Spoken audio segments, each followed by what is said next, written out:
Here I'll go over the Bissell Crosswave Pet Pro self-cleaning cycle.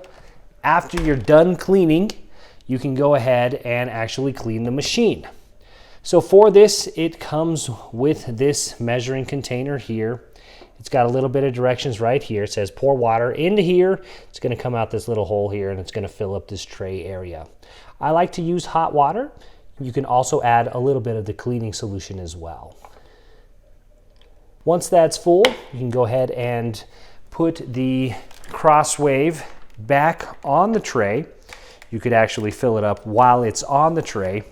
Then we're going to need to turn it on and go ahead and kick the handle back. So just like you're cleaning the floors, you're going to go ahead and turn on the hardwood floor setting, and then you're going to need to recline the handle back so the machine and the brush actually kicks on.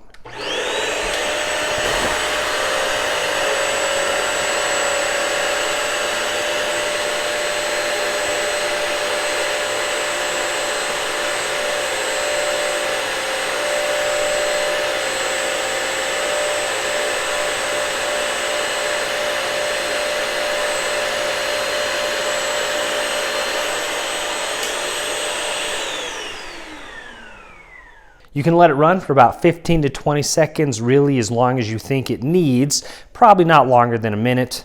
Then once you're done here, you can remove it from the tray. Any standing water, you can just go ahead and use a towel and wipe out. If you want a longer video on how to use this machine, I will go ahead and link to that. My name is Drew. If you like DIY around the house stuff, please feel free to like and subscribe.